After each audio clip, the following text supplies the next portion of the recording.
We are live. Welcome to the next episode, people. Let's jump into the code right away. I would say we were going over the register resolver. We wrote insert user function that inserts a user, and as next we wanted to add the arguments to the register mutation here. So we are going to add password we have, email we have from the parent resolver. So we need to add first name, which is a string, which is required. Last name, also type of string, which is also required. Then we have I think gender is optional. I want to first write the required arguments and then optionals. If I go to type, ID is optional, email, password, first name, last name, birth date is also required. Edits the type of date, but we don't have date yet. We need to import the date scalar. And then we have a gender, which is also obligatory. Then we have, that's I think also an enum, I would say. Then we have created on, which is a date. This is optional basically. I forgot to add exclamation mark here for marking it as a required field. Create on is an optional field, and last login date is also an optional field, right? So date.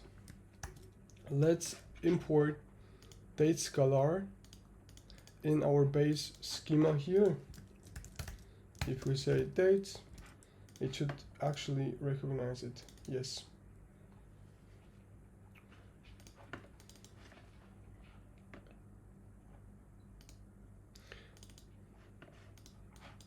The UID resolver needs to be implemented as well.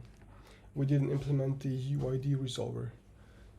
Therefore, we are going to GraphQL scalars to UUID.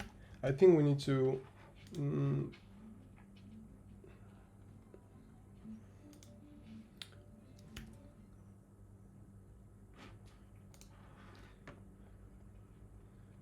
install a package.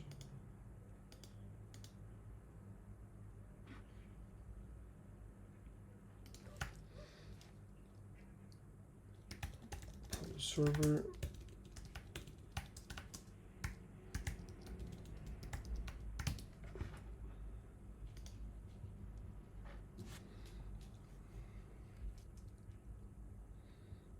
I think there is this library which is called GraphQL scalar type.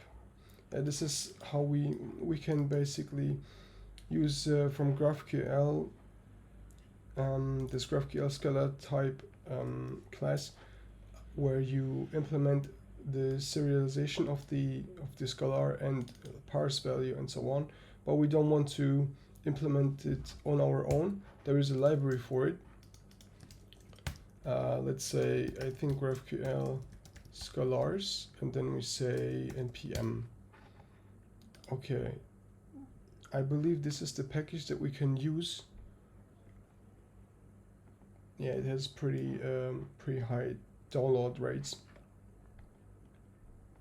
Let's go to the GitHub repository and see the examples.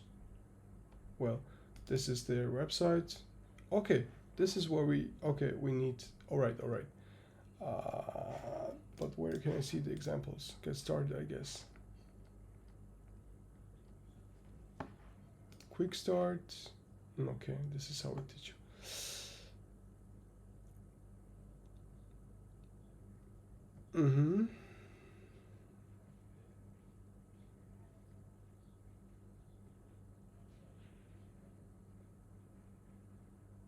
Okay. This is how I can import scalars.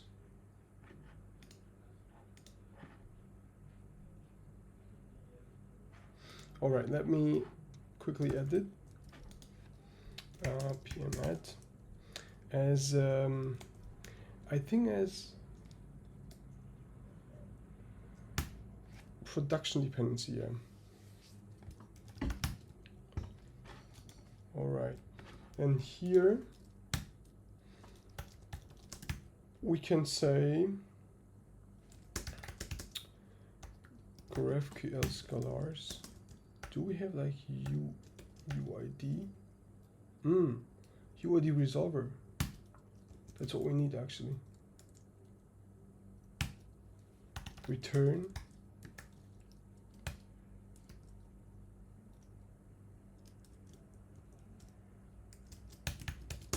Wait a minute. Oh. Oh, I don't get it. Let me see. Let me go to.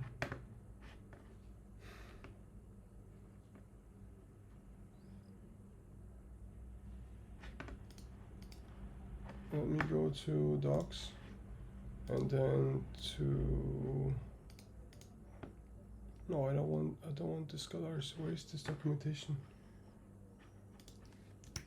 Follow server. Yeah. This is what I was searching for. Scalars.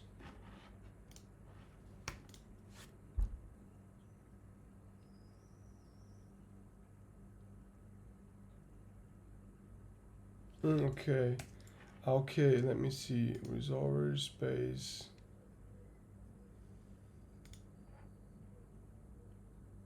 Do we actually need to import this? It is generated inside of the resolver. Okay, cool. All right, this is generated already in the, you can see the resolvers are added in the resolvers generated file. So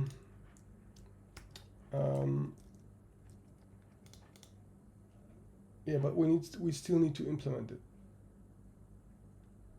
We still need to implement it. That's for sure.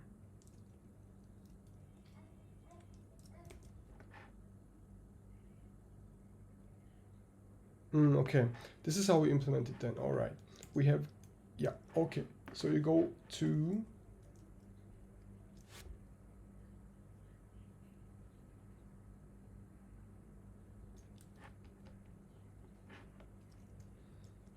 I think now if I generate, it is going to automatically use UID. Okay, I need to define enum here.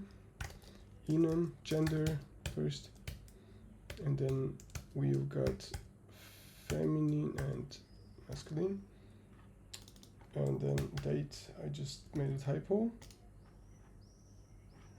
Let me regenerate our schema, and I believe since we installed GraphQL Scalars library, that should actually automatically import the scalars from the GraphQL Scalars library package and append the according package or according scalar to the function. So let me generate really quickly code gen, or I think I generate was the script. Okay.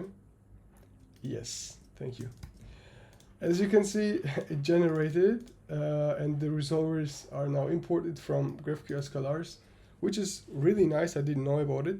It automatically basically imports the according resolvers for your scalars from the GraphQL Scalars library, which is very cool. Nice. So I actually want to import date time. Generate. Let me see. It says unknown date. Yeah, that is true because I need to date time. Need to change to date time here.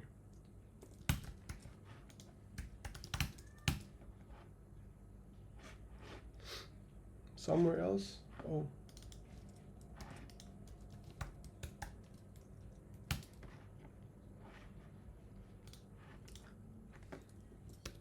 Yes, sir.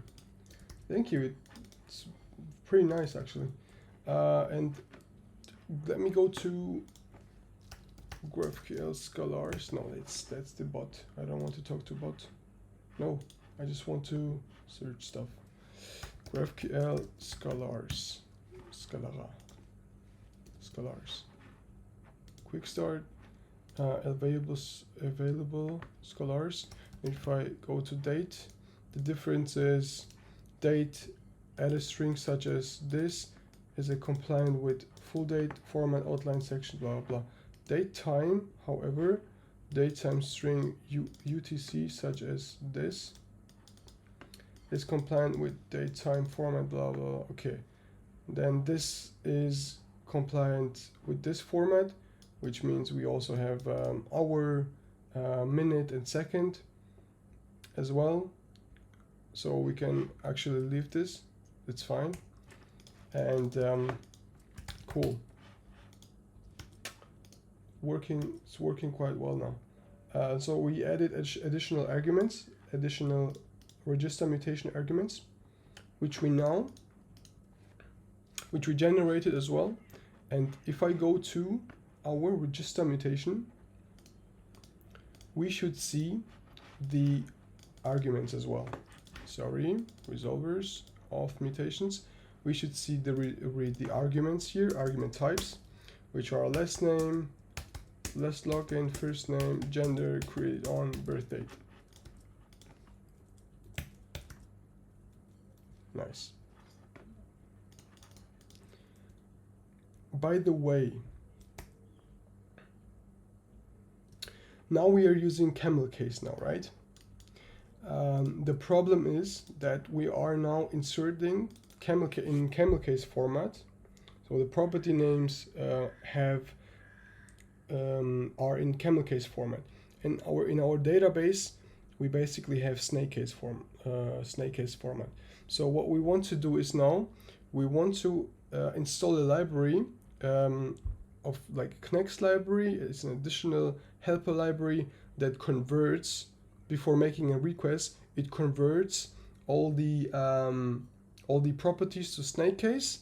If we want to write something to database, and if we query something out of database, it basically queries in snake case, but then converts in camel case so we can work with it.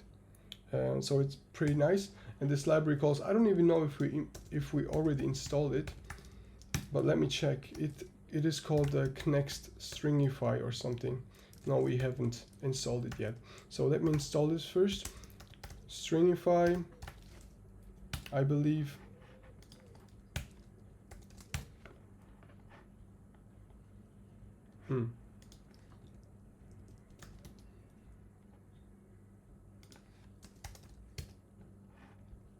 Okay. No, it doesn't call it Knex Stringify. Let me see, Knex.js convert snake to camel package. Maybe this can help.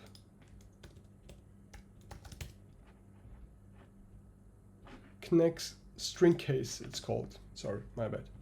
So let's install Knex string case.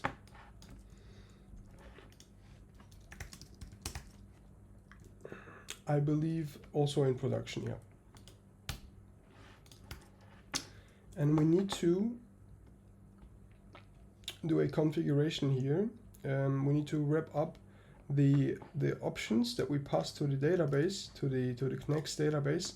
We need to wrap it up with the Knex string case default function that we get from this library here, and then pass it that way. That means in the beginning of our server, in the first file that is where we create Knex, basically, those are the options.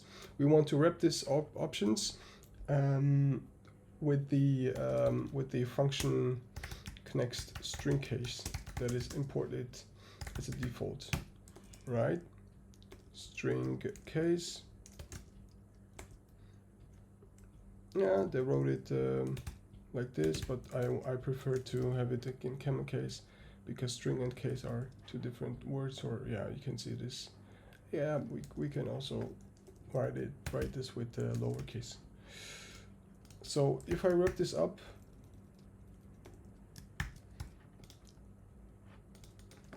I think we need to install the types as well. Add types.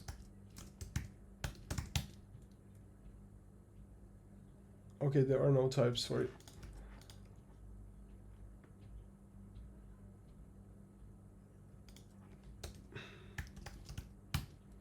Did I install the right? Yeah. There is no type.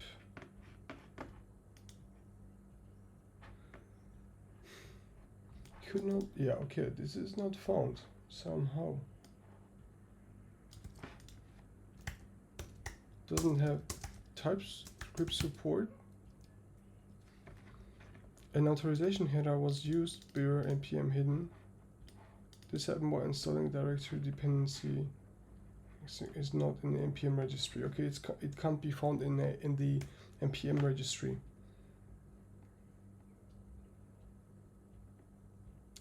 Which is weird.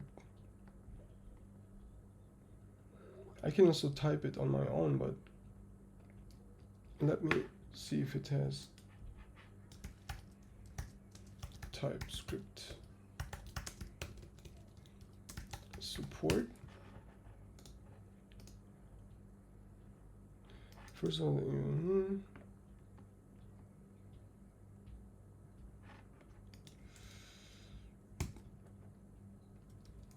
I mean, we can also ignore this, but or write types for it as well.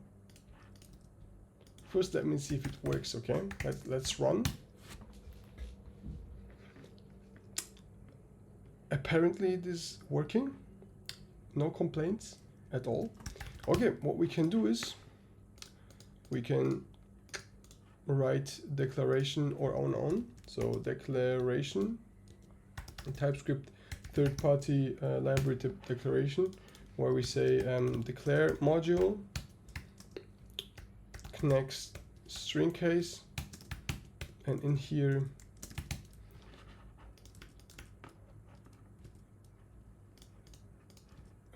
we will say export default, a function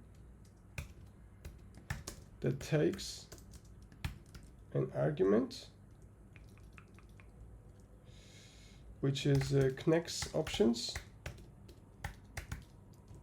Okay, returns any, and connects option. Let me see what type that is. Config, connects config. Okay, so connects config, it takes. Yeah, so we don't need to ignore this anymore. So we basically wrote a declaration, TypeScript declaration, in order this to stop complaining, right? If I comment this out, you can see there are no types, and therefore it is complaining. Cannot find module, blah blah, or its corresponding type declarations. So that's fine now for now. And as you can see, it should work now as well. Yeah, it is running, which is cool. I think I have opened this here. No, here. Let me introspect this. It is red because it should be green though.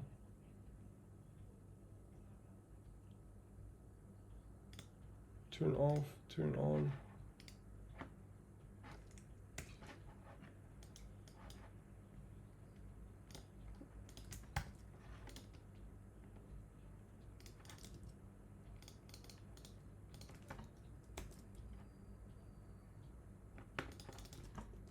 Somehow it is red. Schema introspection failure is disabled to the endpoint. Unable to let me see, the server is running on, is it running on 4000 or am I mistaken? Yeah, 4000. Schema, okay, there is an error. Okay, that's why it is complete. Let me see, schema based resolver. Ah, okay, of course, my fault. It's because this is not implemented, but we really don't need this. We don't need this actually. I can remove this as well. Now it should work. And let me reload this. It is still not working. Let me regenerate the types. Generate. Alright, parsed. Let me see. All good, I guess. Now let's run again. Of course. Dev. Alright, now it's up and running. No errors. That's cool. And if I stop, turn it off and turn it on again, it is still some errors. I don't know why.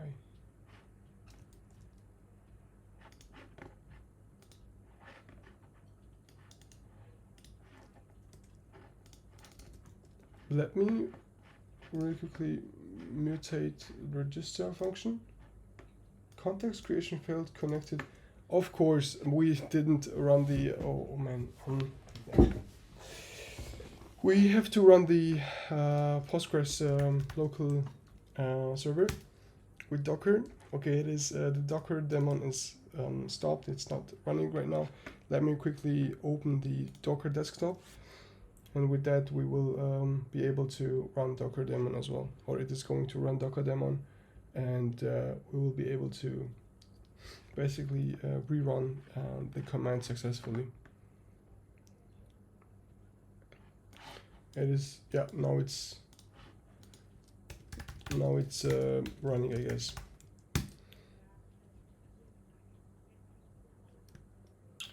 I think it's running now. If I go here, all right, now you can see green, which means it is successfully pulling the schema. And if I turn this off, because we don't need to pull schema right now, we are not working with schema, we need to, it is complaining because it's saying, hey, we need first name argument, last name, birthday, gender, and so on. So we want to go to mutation, auth, register, and then we will have first name as an argument, last name, we're gonna pass birth date, gender created on. I think it's not required.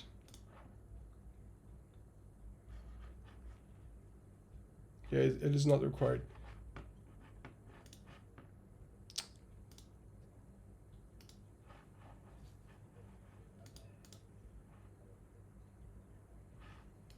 No, it's not. So let me go back and pass the first name, geo, birth date. Actually, the birthday needs to be in format of this year. So this is important. Let's say 1998. That's the month, that's the day, and yeah, that we can have this, yeah, whatever, the hour, minute, and second. Gender will be, it already suggests either female or male, male. And now we can actually do the request.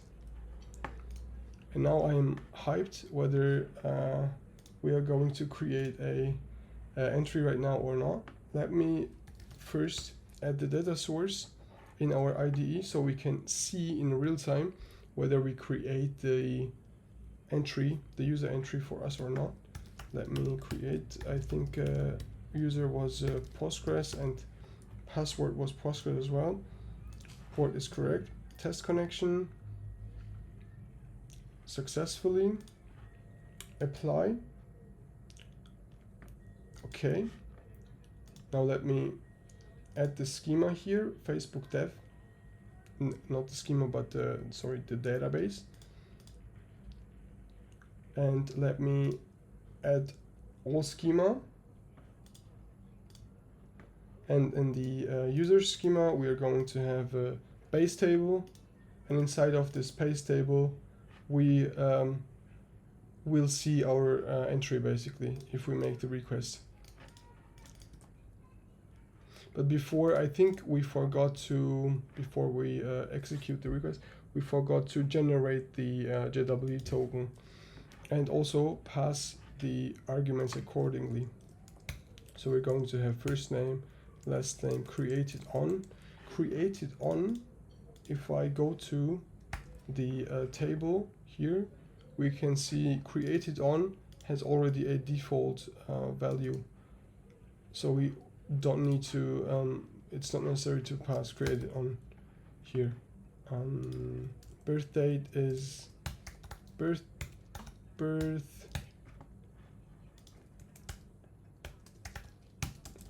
date. We have gender, and the question is the gender, is it, yeah, it's F and or M. That's cool. That's the same gender. I think gender is in public object types. Yeah, gender is here. Yeah, it's male or female with the characters of M and F, so it should be fine as well. Birthday is complaining because of the type, maybe.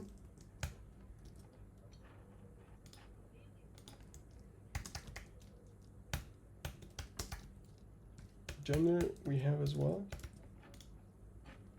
It is complaining because type non-nullable is not assignable to.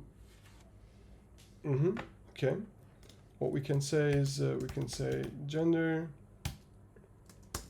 as string or as oh sorry, gender as lowercase as string. Still not, because this is type of public gender. Okay, now it works. And we have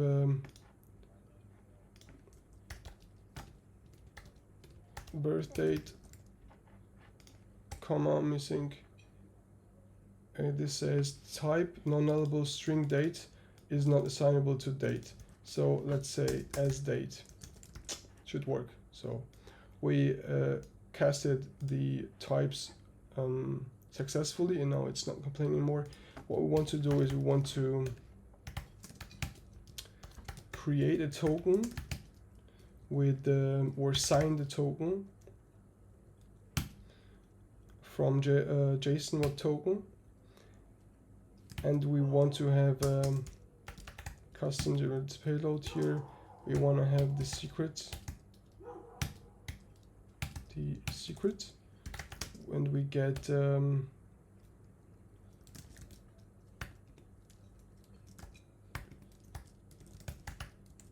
token,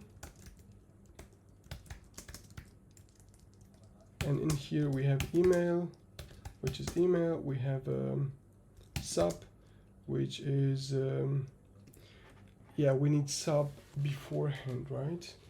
But we need to pass ID, that means, because we need the ID. Either we can say boom user ID, create or random UID, and pass the ID here.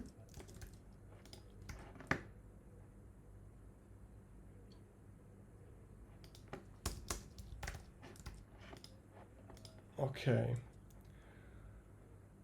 The problem is now, if we go to either initializer and go to ID, the type of it is a number.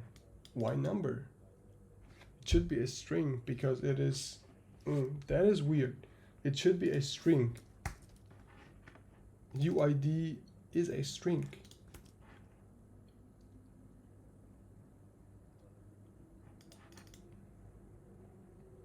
That's now really weird.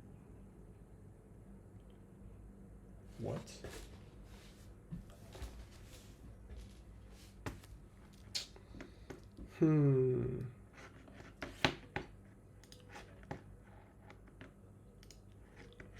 That's really weird.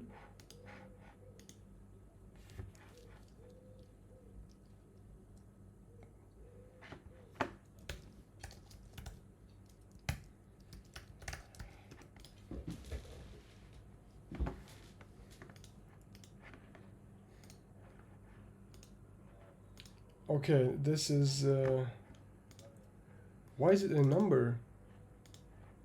What the hell?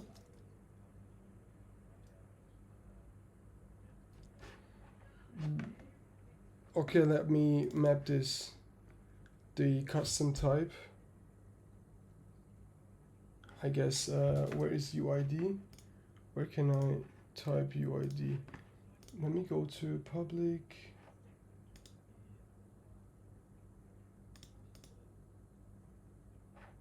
Object types.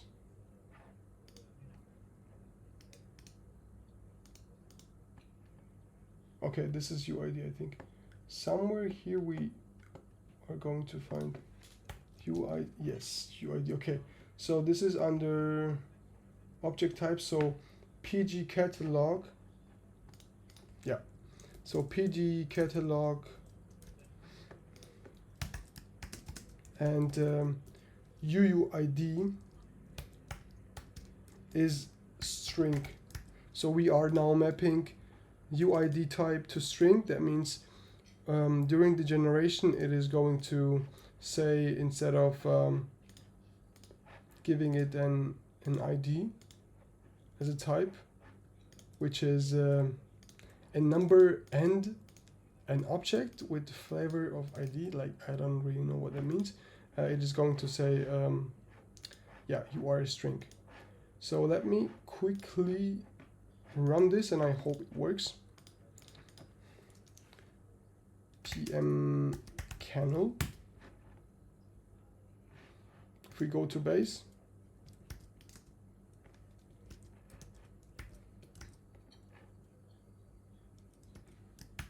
okay, it didn't work apparently.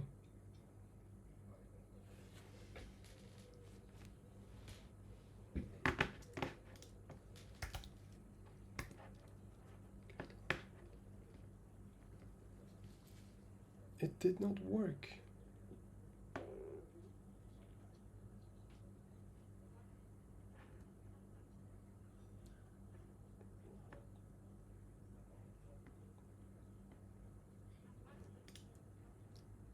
Why is this a number? It's not a number. Base ID is type of UID.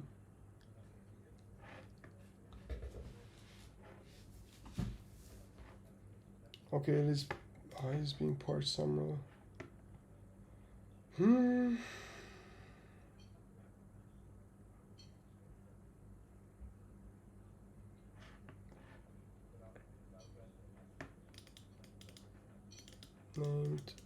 Okay, this is how it's parsed. Number or ID columns are already prefixed with the table name, so we don't need to edit here. Okay, this is how they do it. Let me, we don't need this generate identifier type.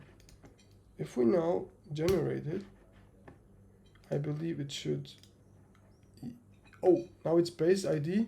Okay, now it's base ID and it is a string, type of string, and it is a type of brand. By why end though? It's either string or this, why end?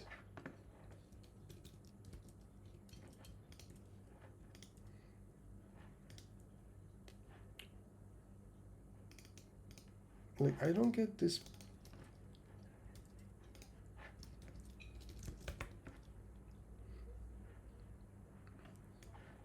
what if I do,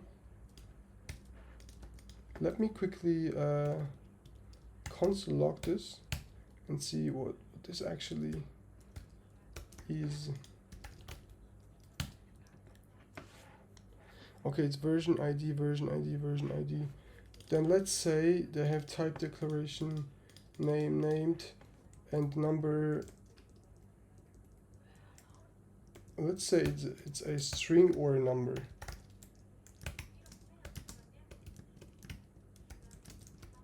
But we don't even need the flavor. What's that? I mean, I can leave this, but generate it again. Okay, now it's or. Okay, somehow we manipulated this, and now it's not complaining anymore.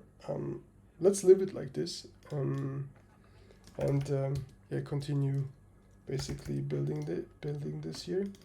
Yeah, as I said, either we are creating user ID before we are creating the user in database and passing this ID to the user, to the user insertion operation, and then we pass this. We use this ID, the same ID, to generate the token, or we could also delete this here, insert the user, and then get the user ID with a database query call. But we could do it, but I will do it in this way. So first generating the ID, user ID, and then assigning the token. Do we want issued at? I mean, we don't want this. We could add this issued at date or new date. Oh, it's a number, sorry. No, wait a minute. There is this function that date has, which is called now, I guess. Okay.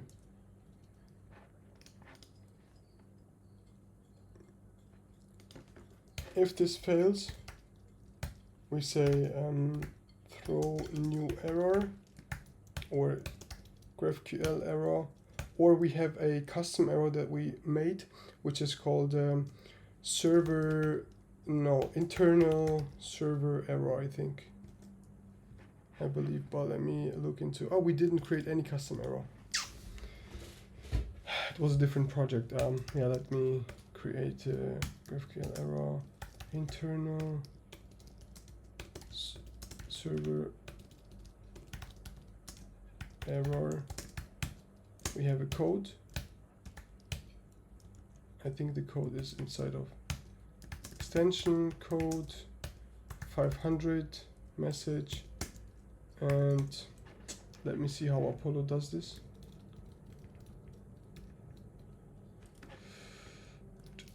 Internal server, did I write? I'll click to expand. No.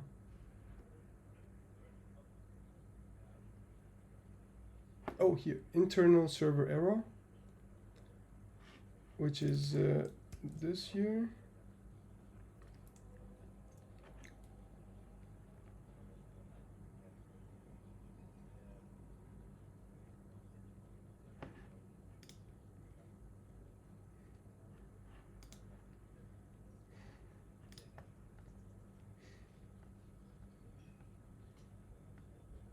Yeah.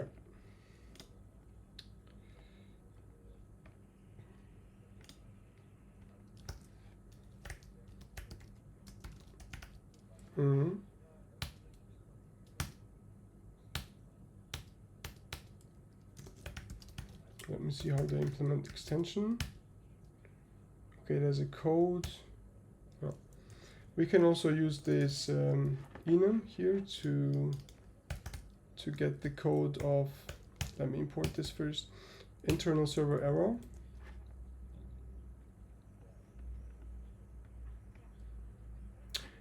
Yeah, that's actually, yeah, that's it actually, yeah.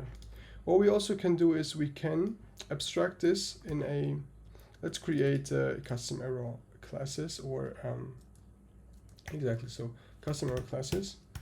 Let me define error file here, export class internal server error that extends the GraphQL error, and in the constructor we're going to implement, we're going to say first is the message, second is extension argument and code, and say Apollo server code, internal server code, and we're going to say internal server error, and this one we can now use instead of this, and throw the error, and now we have a generic internal server error that we can use throughout the resolvers and throughout the code.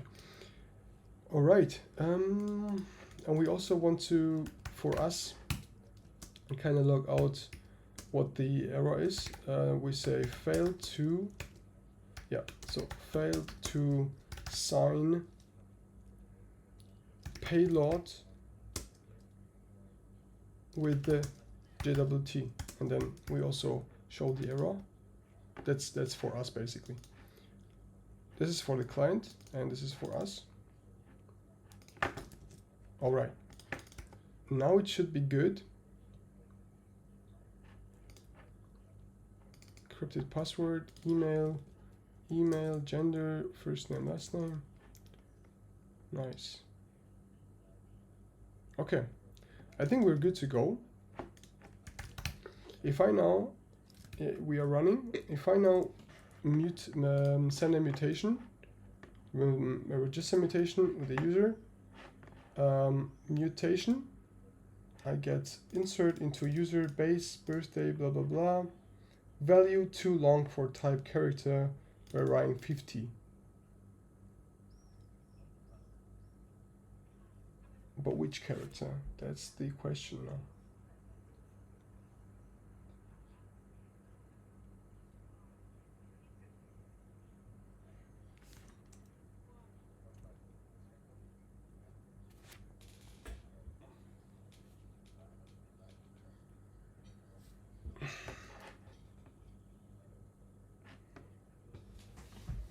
Which character though?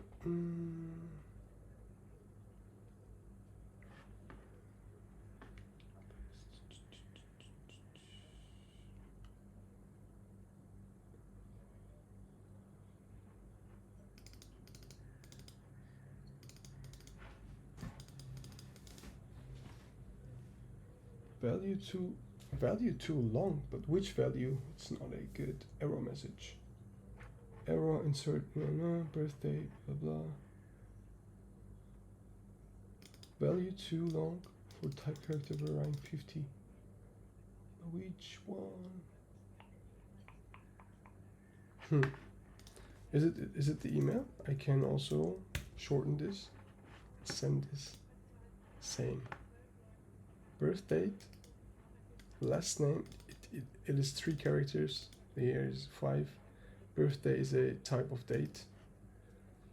Email, it's also not a 50 character. I don't really know why it's complaining. Is it because of password?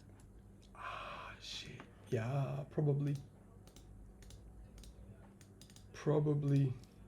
Let me see what we did here. Of course, password. Okay. Ah, God. All right. We need to write a database migration, and a database migration where we increase the size of the varchar for password. So let me search for the repo, social media, backend, database migration, open, new window. And now we are going to do a new database migration, which is called user modified user password type. Okay, we say data db made new, and now we created a new database migration. here, and now we say alter, I forgot how to do it. I need to quickly check this on the internet. Oh, by the way, here it wrote the error, right? No, it did. Oh, okay, so it's password anyways. Alter column name, column type, Postgres. Let's see how it's done.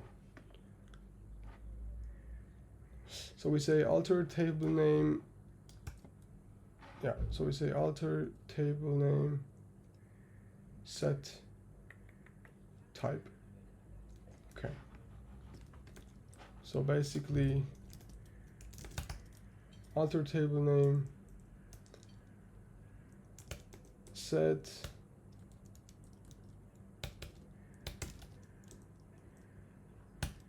and here password, and here we say user base, right? And here we say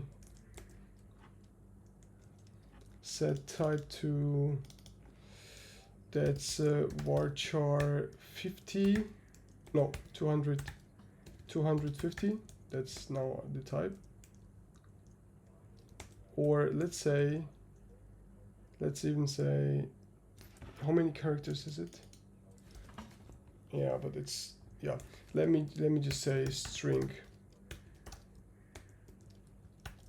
Postgres large string type. What's the,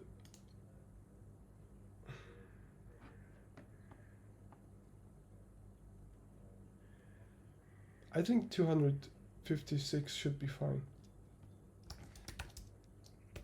Varchar, I think, yeah, 56 should be fine.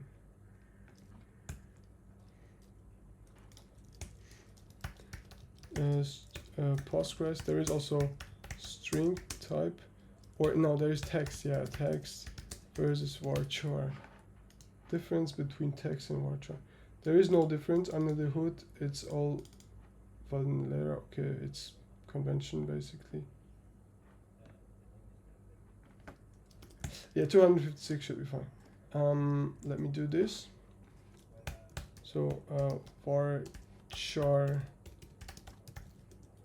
let me capitalize this, uppercase 50, 200, 256.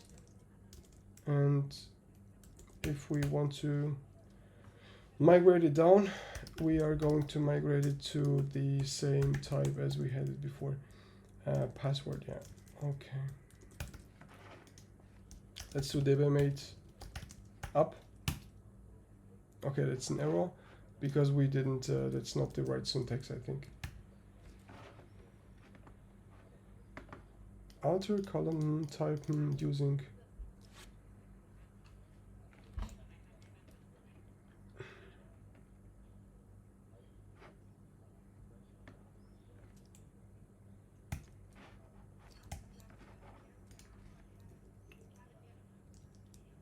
okay, I think we don't even need this set.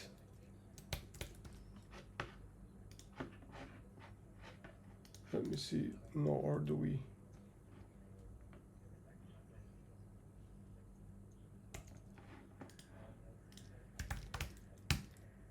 Okay, that worked. Okay, so if we now go to base here, it is still, the password is still varchar 50 because we need to refresh these, the table or the whole, or maybe even rerun the, of course, we need to rerun the server. And now if we refresh and go to base table, you still can't see. Damn. Why though? Let me remove database migration DB. Let me remove this and rerun this again.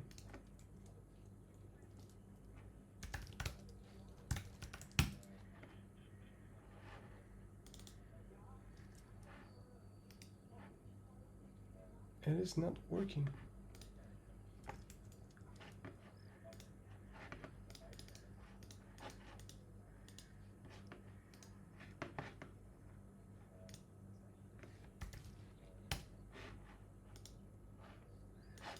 It's Postgres. Migrate up, where we did migrate it. If we do status, we have, yeah, both of those applied.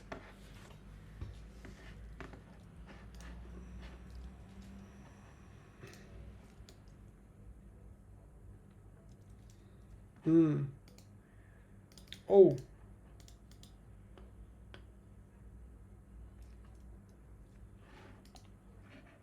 Yeah, it has nothing to do with it, actually.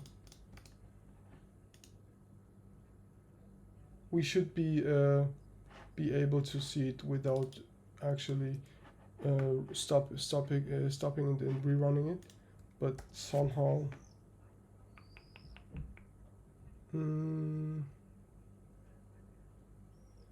That's weird. Refresh. Doesn't work. Okay, what's the configuration here? Properties. Yeah, that's correct. There is correct as well. And I applied this to my Postgres localhost to Facebook dev. Yeah, this is what we have for as database.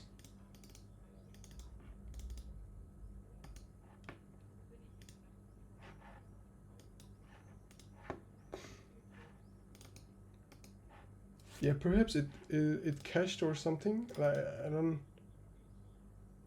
Let me rerun this, or yeah, execute the mutation again. Okay, now it works, but I couldn't refresh the which is very weird. Couldn't refresh the table here, the new table creation code.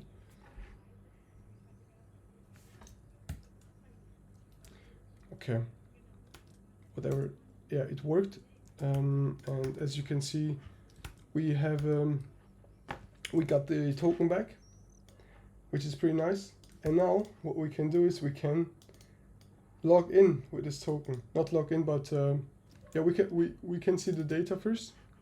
As you can see, we have a ID, email, password, which is a long ass string, first name, last name, birth date, worked.